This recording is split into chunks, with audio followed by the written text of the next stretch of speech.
For the past 10 years, we've been figuring out how to make solar work on our all-electric sailboat, especially while sailing in some of the most remote places on the planet. Now that we're rebuilding UMA from the ground up, we have a rare opportunity to design a completely custom setup that is tailored specifically for what we need on this boat, so that we can maximize our solar intake, which is pretty important since UMA will remain all electric. We do aim to stay 100% all electric on this boat, and even more so than we were before, because our ultimate goal is to not carry any fuel on the boat. Back when we first started in the Caribbean, it was actually pretty straightforward. We only had 2 residential panels, but the sun was strong, it was consistent, and so we could power pretty much everything we needed, from lights, navigations, laptop, cameras, and eventually our fridge. But when we started sailing north, things got a little bit trickier. The problem that we've run into now is that we've used our batteries down to 40%, which is lower than we've ever had them before. The sun was lower, the days were shorter, and even with tilting the panels, solar alone just couldn't keep up. So we finally upgraded our DIY electric motor to something that could actually generate power while we're sailing with regen. We're actually ended up collaborating with Ocean Volt now, and we're going to be installing their new servo prop on our boat so we can get better regen and also be able to test it and send back like real world data of people actually out using the system, charging their batteries, living off of it. We've been super happy with this one in the last year, and now we're going to install the new servo prop and hopefully it'll work even better.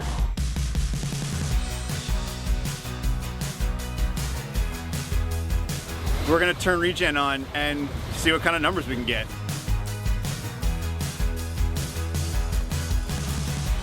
So far it's at least double, if not maybe 2.5 times more than what we were getting with the old ones. So that's a pretty good sign. But even with regen or even with wind, solar is still one of the easiest and most passive ways to make power on the boat. It just sits there quietly working in the background, no fuel, no moving parts, no noise. We love it.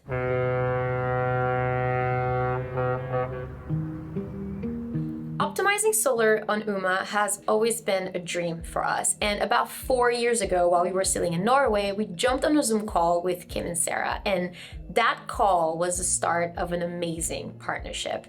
So Kim is a carbon fiber engineer who used to work on a Formula One team designing composites for their race cars, and together him and his wife Sarah started Levante.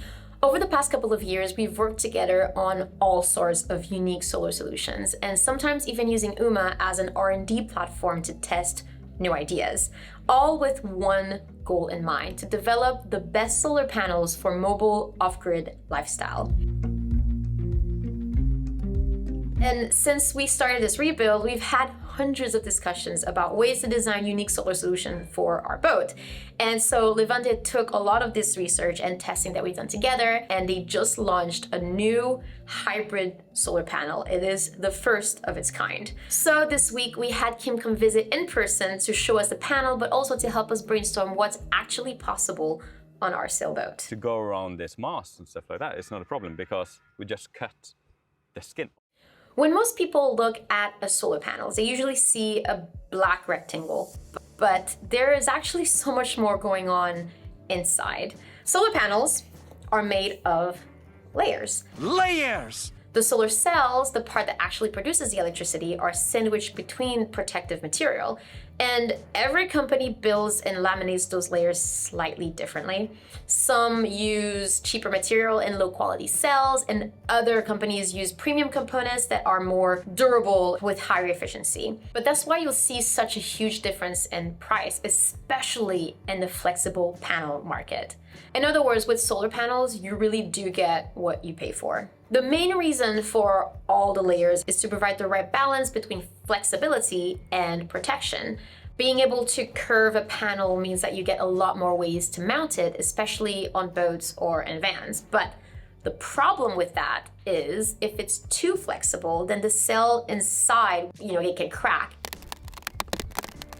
And with cells cracking, you just lose power, even if it's just a little bit. And that's why those super cheap, ultra thin panels are very fragile. fragile. They might look good on day one, but they definitely won't last. And higher quality panels, on the other hand, are built to handle rougher conditions, and they're built to last longer. But still, they're not really designed to handle repeated flexing for very long. So these panels we've had bolted on the roof for a little over a year, and this has been getting delaminated just because, like, when we drive over bumpy roads and stuff, they'd blow around and expand and contract. So a bit of user error on our part, but these have been delaminated and they're kind of destroyed and they don't produce as much as they should have. It's the same thing, I guess, if you stuck this to the top of a bimini or a Dodger, exactly, like a fabric Dodger on a boat and it's just flapping around. They lose efficiency quickly. This is almost delaminated to the cell. So the only reason these are still working is because they haven't quite gotten to the point where they're delaminated all the way to the cells yet. But there are ways to help make panels stronger. So this, I've got samples. This right here is virgin carbon fiber. It's sleek, it's incredibly strong, and when engineered properly, it has really high strength to weight ratio, but it's also very expensive and honestly a little bit overkill for solar panels. And on my other hand, you have this, which is a new technology, and we're calling it the carbon core. It's made from recycled carbon fiber. Mainly it's the offcuts and trimmings and leftover material from the car industry, but also is end-of-life carbon fiber parts from other projects. And the best part is that using recycled carbon fiber reuses material that would otherwise end up in a landfill. So that material gets recycled using heat and re-impregnated with a thermoplastic resin. And the result is a great core that is 3 to 5 times lighter than virgin carbon, and yet stiff enough to protect the solar cells. In a way, it's the perfect middle ground. It's strong, it's light, and as of now, these new Levante panels are the only ones using it. When it comes to solar panels on a boat, weight might not be the first thing you think about, but it definitely matters, especially when you start mounting them in more exposed places, like on an arch. So to get a comparison, we decided to test all 3 versions of the panels that we've had over the years. The panels that we had on Uma before, the panels that we have on the truck now, and the new Levante panels. Now, this isn't exactly a fair comparison since the old residential panels still have their aluminum frame attached, while the others don't. So obviously those ones are gonna be heavier, but it will give us a rough baseline to work from, and it will help us compare our old system to what's possible now.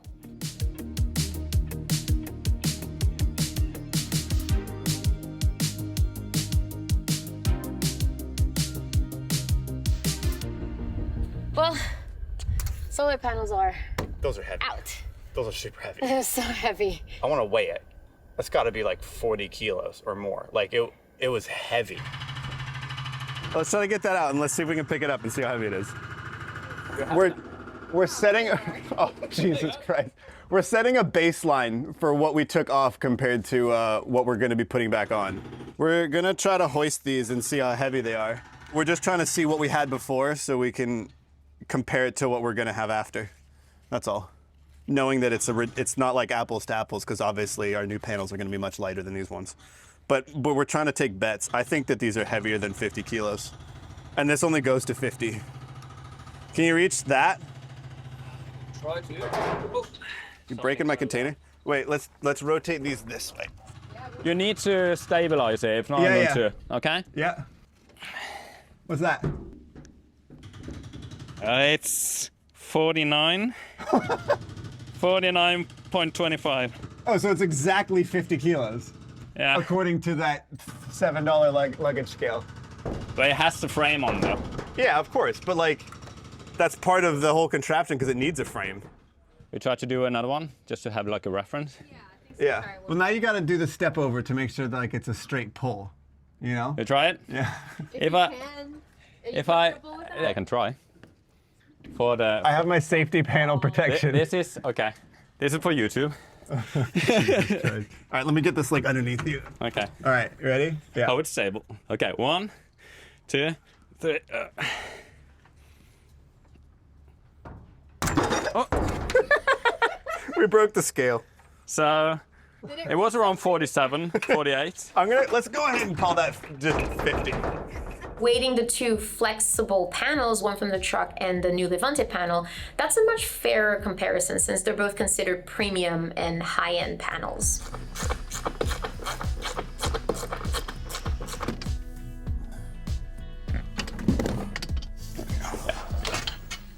I think that your panels are lighter.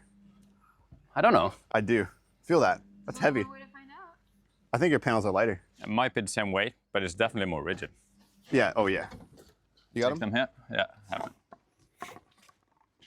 All right, so we're gonna weigh these two panels. This is the Levante panel with the carbon core. Let me see this one. Just give me one. I'm just gonna do like a quick. This is 100 watts. This is 110 watts. This is tiny, tiny. The Levante panel's tiny, tiny bit bigger. Yeah. I think this is heavier. Do you? I do. Which one should we weigh first? Let's do the Levante panel first. Yeah, let's do that first. Okay, we have a very scientific. Scale. It's in milliliters. Grams. Let's do grams instead of milliliters. Let's find out how many milliliters. All right. Let's set that down. Should I hold it? 2,070 grams. So just over 2 kilos. Okay. Okay. Shall we take? I think this is like 2,200. Okay. 2,440. No way. I told you it was more. No It's way. half a kilo, almost half a kilo more. It's 400 grams more for 10 watts less. It didn't feel like that, like when I took it off. now pick up both of them. Here. Yeah? To be completely fair, we should cut the cables off of one though. Oh, we should. Well, that's definitely heavier. Yeah, definitely. It has the cables on though. Yeah. So we would have needed to take that off. But I want to test it, so we shouldn't take them off. That piece of cable isn't for 200 grams. That's not 200 grams. I'll be right. Let me see what kind of cables I have. Here's the same cable with the same ends. It's just this has a slightly thicker plastic sheath, but it's the same amount of copper in it. Let's see the length. So we are trying to be as fair as we can. So, That much. That's not 400 grams of cable. okay. It's 100 grams. It's 100 grams. So you're 300 grams lighter than a panel that doesn't have carbon And- core in it. So your panel is, let's just call it 2 kilograms, because what's 7 grams? Exactly. And it's 110. So we would need 4 of them to replace what we had on there before. Yeah. And that was 50 kilos. But that's And that would have been 8 kilos instead of 50. so it's 42 kilo. That has the frame on though. So Yeah, let's say but like the frame for that, if we make it out of carbon, or like carbon tubes or something, is going to weigh I wouldn't nothing. weigh nothing. Yeah. So if we can get 42 kilos off the top of that arch wobbling back and forth, because that kind of still scared us sometimes. Like when we're sailing, it'd be like, when the whole arch is just like wobbling back and forth. And you have the whole weight in the back of the boat as well. So, Yeah. I'll take 50 kilos off the back of the boat. Some companies making similar hybrid panels use an aluminum core, which is good, but it makes them significantly heavier. The cool thing about Levante's carbon core backing is that it keeps the weight down without sacrificing too much of the stiffness. On the deck or on the Dodger, we're honestly not too worried about saving a kilo here and there because that weight is lower and it's already more centralized. But on the Arch, that's a different story. This is where we want to save weight since it's mounted on a frame. Whatever we put back on is probably going to be more powerful and significantly lighter. And since it's pretty high up, it's going to make a big difference in our healing moment. What we had before on there was kind of a sketchy setup, to be honest, especially before we built the new Arch. And storms or big seas, the whole thing would start wobbling. And since the panels themselves were heavier than the frame they were mounted on, all that weight was way up high and all the way aft. We knew this wasn't really an ideal setup, especially for stability. Holy shit! But it was what we could afford at the time, and it provided just enough power for our needs back then. But man, they were heavy. So saving 40 kilos up there makes a huge difference for Uma's motion and overall performance. And it's the kind of weight saving that actually matters. Unlike removing the same amount of weight midship on the deck where we wouldn't really notice or feel the difference. And so these new carbon core panels are perfect for places like our Arch because they're both stiff and light. One thing that's often overlooked when it comes to choosing panels is stiffness. And it turns out stiffness also matters. That's a huge difference. You see, flexible panels are designed to be mounted onto something solid. They're meant to curve on hard surfaces like the top of a camper van or the cabin top on a boat.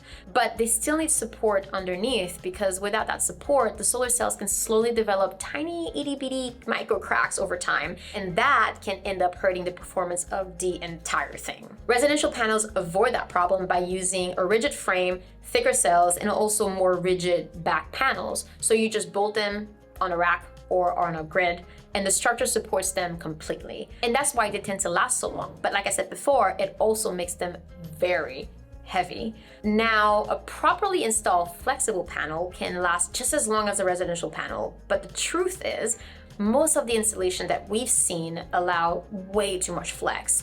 And over time, that movement leads to tiny micro cracks, which again slowly kills the output of the panel. Even if a single cell starts to crack, the whole panel can start underperforming. Kind of like shading one cell in the sun, it still affects the entire thing. It's an even bigger issue for mobile panels because they're constantly being moved around, packed, unpacked, manhandled, and most flexible panels just are not designed to last very long in that kind of environment. So that's the main issue that Levante has been trying to solve over the years, and quite honestly, we think they've nailed it. It's so rare to get something that's stiffer and lighter and performs better. And these panels are built with an ultralight carbon core laminated on the inside. So that gives them just enough rigidity to protect the cells while still allowing for a bit of curvature so that they're strong, but not brittle.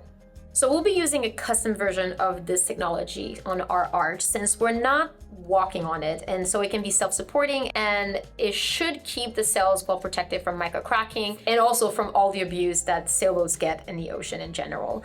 And that means more power for longer. Simple as that.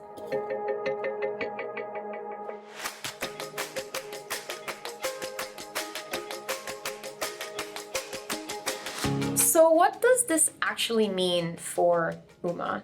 Well, like anything on the boat, it's about using the right tool for the job. And to be honest, there's not really a place for residential panels on a sailboat anymore. They're just way too heavy and they're not designed for that kind of environment. Back when we first installed ours, they were affordable and they did work, but in the past 10 years, flexible solar technology has come such a long way. The price has gone way down and the efficiency has gone way up. With UMA being all electric, maximizing our solar input is absolutely critical, and we're going to squeeze every watt we can from every single surface that we have. And right now we're looking at multiple different solutions and multiple mounting locations to maximize that solar input. So first thing on the arch, we'll definitely be using the carbon core panels because there saving weight makes a difference.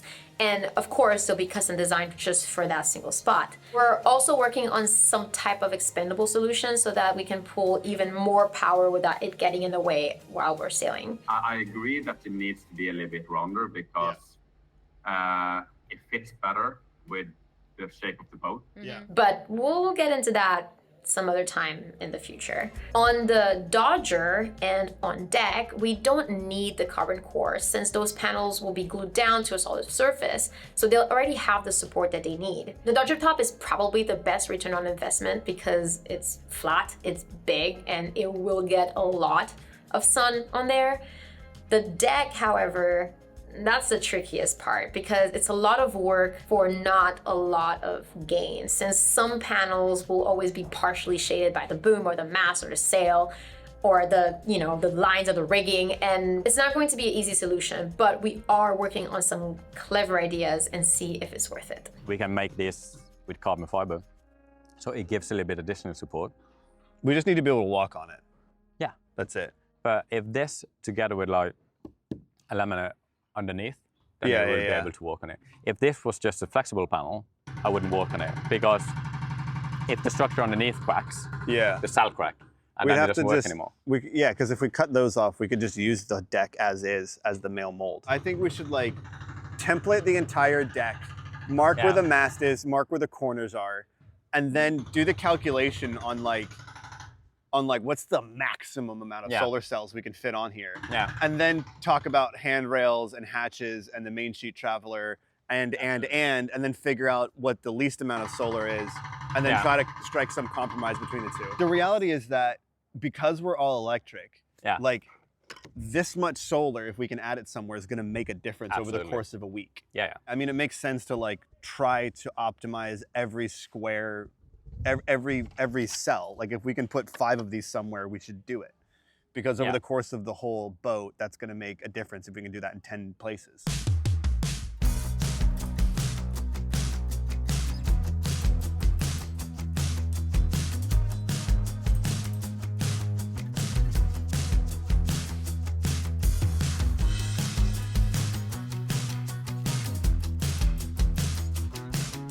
So while Kim works on the custom layout for UMA, we've decided to install the new carbon core panels on the truck to start testing them out in the same condition as our last setup, and also to see how they perform over time. After years of testing, experimenting, and dreaming of better ways to do solar on our boat, it's been really exciting to help bring these panels to life.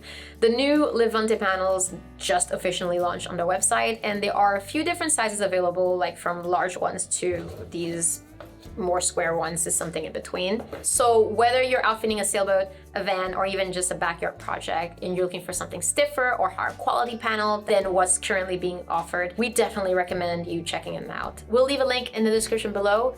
It's not an affiliate link, we're just genuinely excited to share about it, and we're so proud of how far Kim and Sarah have come, and honestly, it's just a really great product, and in our opinion, it is miles beyond what's currently out there. Oh, and if you are looking for something a bit more custom, maybe you've got a unique setup or just want to squeeze a little bit more power where you can also reach out to Kim directly, because just like he's helping us with our custom project, I'm sure he'd be open to help designing yours as well. In any case, we are really excited to see where the solar journey goes next, not just for us, but for everyone out there trying to be a little bit more off-grid.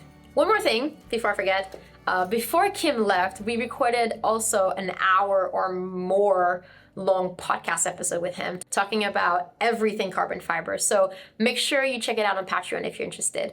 But I really hope you find this information useful, and then we'll see you in the next one. Cheers!